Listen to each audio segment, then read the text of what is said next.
Welcome students to the session of Panoramic Physics. Students, hope all of you are fine and enjoying your holidays. Students, let's start with a very fresh topic, that is your work and energy. It's a part of our life. Yes, you heard it right, it's work. In layman language, reading a book, writing on a notebook, watching the video all comes under the category of work. But in physics, it has some other type of significance. इसका कुछ और ही महत्व होता है physics में कि work है क्या. लेमैन लैंग्वेज में तो एवरीवन नोज. आप घर का काम कर रहे हो, आप बुक रीड कर रहे हो, कुछ लिख रहे हो, this all are under the work. But in physics basically it has two major components. One is your force. मजेदार बात क्या है, हमें फोर्स नहीं दिखाई देती एंड इस फोर्स का जो इफेक्ट होता है, ठीक है, इफेक्ट जो इस फोर्स का पड़ता है किसी ऑब्जेक्ट पे. Suppose this is certain object and when I apply a force it moves that object और it will not able to move the object. दो ही चीजें होंगी, या तो ऑब्जेक्ट डिस्प्लेस हो जाएगा या नहीं होगा. In case object get displaced on application of force, means on application of force, definitely there is application of force. And second thing is displacement of object from one position to other. ठीक है, अपनी एक position से other position पे object displace हो जाता है. Suppose object is ओ, ये इसकी ए पोजीशन थी, ये इसी सेम ऑब्जेक्ट की बी पोजीशन है. तो what will say, object is displaced. How? On application of force. Force तो दिखती नहीं लेकिन we can see the displacement. So work done के कंपोनेंट्स में फोर्स आ गई और डिस्प्लेसमेंट आ गई. Both are vector quantities and हैरानी वाली बात क्या है, the work which is the product of force and displacement is a scalar quantity. You already aware of what is vector and scalar quantity. आप इसके बारे में पहले ही पढ़ चुके हो. Now scalar quantity, work is a scalar quantity. तो we can make a definition of work. क्या बनेगी? Try, pause the video and try yourself what will be the definition of work from these two factors. क्या बना सकते हो? Your time starts now. Till then I rub the board.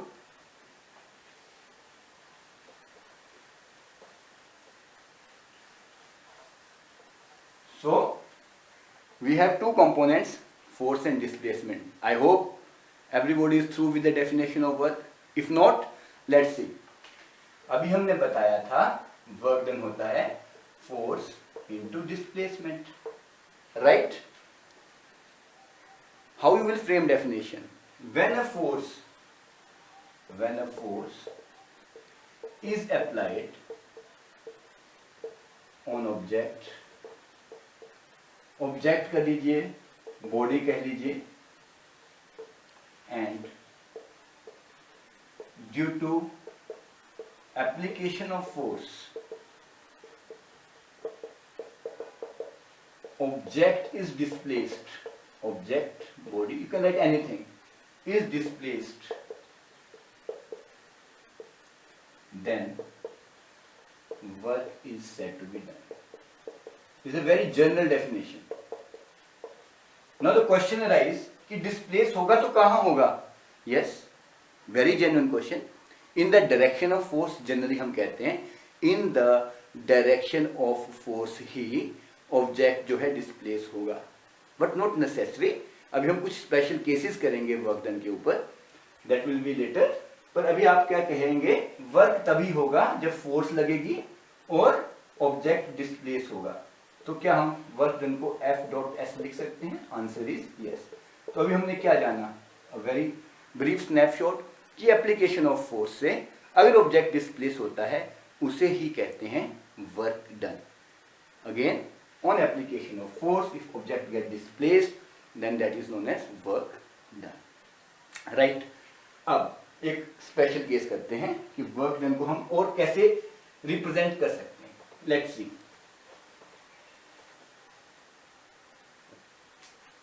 I have a certain toy car, okay? अब it is attached to certain string. आप जब string के force लगाएंगे, string के ऊपर अगर आप फोर्स लगाते हो तो आप देखते हैं कि टॉय कार डिस्प्लेस हो जाएगी, it will be displaced, right? मान लीजिए मैंने सर्टेन एंगल थीटा से स्ट्रिंग को मैंने थोड़ा सा इस तार को ऊपर किया and now I am applying force. What happens? Here you can see horizontal के साथ स्ट्रिंग ने horizontal direction means अर्थ की horizontal direction जहां पे टॉय कार प्लेस की हुई हमने, उसके साथ स्ट्रिंग ने क्या बनाया? Angle theta. इसका मतलब फोर्स अकेली जुड़ी नहीं है कि एक ही डायरेक्शन में लग रही हो, बट ऑब्वियस फोर्स के बहुत सारे कंपोनेंट्स हो सकते हैं। यस, फोर्स के बहुत सारे कंपोनेंट्स हो सकते हैं। यहां मेनली हम डील करेंगे vertical component and horizontal. To be more specified, हम यहां हॉरिजॉन्टल कंपोनेंट से डील कर रहे हैं फोर्स के, and that component of force is F cos theta. Cos theta क्यों स्टूडेंट्स? कॉस और साइन ऐसे फंक्शंस हैं जो हमें ट्रिग्नोमेट्रिक रेशियो के इंफॉर्मेशन देते हैं। तो कॉस यहां पे क्यों आया? सी, अगर हम बात करें राइट एंगल ट्राइंगल की, अगर आपको मालूम है दैट्स वेरी गुड, नहीं तो this is known as perpendicular, this is known as base, this is known as hypotenuse, right? जो बेस के साथ अगर हाइपोटेन्यूज कोई एंगल बनाता है एज इन दिस केस, तो that angle is base upon hypotenuse is known as cos theta. तो यहां पे फोर्स क्या कर रहा है? फोर्स का ये कंपोनेंट भी cos थीटा, यानी horizontal component of force is f cos theta. ये एंगल किसके साथ बन रहा है? हॉरिजॉन्टल के साथ। तो ये फोर्स का कौन सा कंपोनेंट हुआ? This is a horizontal component of force. इसकी वजह से ही डिस्प्लेसमेंट हो रही है। मैं अगर स्ट्रिंग से किसी चीज को पुल कर रहा हूं तो टॉय कार आगे आ रही है, तो टॉय कार कैसे जा रही है? हॉरिजॉन्टल, ठीक है? मैं ऐसे नहीं खींच रहा हूं उसको, it's not moving vertical, it's moving horizontal. तो यहाँ ये कौन सा कंपोनेंट आएगा फोर्स का? F cos theta. यहाँ तक क्लियर है? Now, what will be the work done in this case? Simple, again same thing, but you will now write Fs cos theta. इसे हम ऐसे लिखते हैं Fs cos theta, या F cos theta into S, और simply Fs cos theta. अब यहाँ theta का बहुत बड़ा रोल है टाइप्स ऑफ वर्क डन के बारे में बताने के लिए। Before I proceed to types of work done, आपको वर्क डन की डेफिनेशन पता है, let us also understand the units of work done. ठीक है, यूनिट्स क्या होंगे वर्क डन के? See now. तो वर्क डन के हमें दो फॉर्मूलेज मिले स्टूडेंट्स, क्या क्या?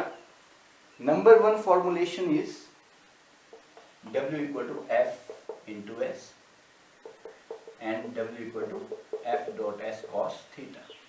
These are the two formulas which are very important in your numericals also. Now unit निकालना बहुत इजी है किसी भी कॉन्सेप्ट का फिजिक्स में। अब see, what is the unit of force? You will say Newton, very much right, or simple N, Newton. You write with small always, Newton, N. And in case of displacement, unit is meter. So what will the unit of work done? Work done unit will be Newton into meter, that is Newton meter, and this is also known as joules. Newton metre को ही हम बोलते हैं joules. अगर अब आपसे मैं question पूछता हूं, this question you try yourself for a few seconds, I will give you time, define one joule. अगर मैं आपसे क्वेश्चन पूछता हूं, अब आपको यूनिट्स लग गए पता वर्क डन के, डिफाइन वन जूल, तो क्या आप उसे डिफाइन कर सकते हैं? If yes, you can write in the chat box. Let me rub, till then you find the definition of 1 joule.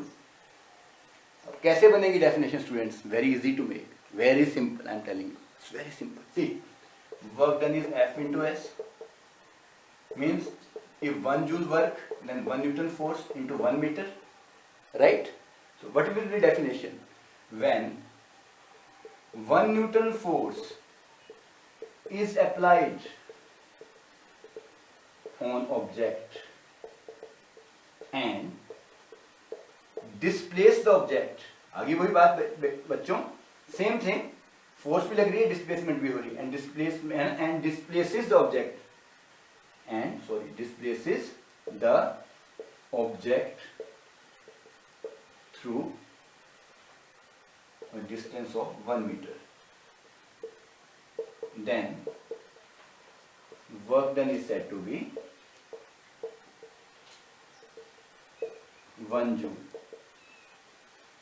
Any doubt up to here? यहाँ पे 1 जूल हमारा वर्क डन होगा. नेक्स्ट वीडियो में हम मिलते हैं टाइप्स ऑफ वर्क डन. वहाँ theta का यानी एफ एस कॉस थीटा जो भी हमने फॉर्मूला सेकंड फॉर्मूला किया वर्क डन का, उसका बहुत इंपॉर्टेंट रोल रहेगा and that is very interesting topic. Till then stay tuned with this topic. Thank you students.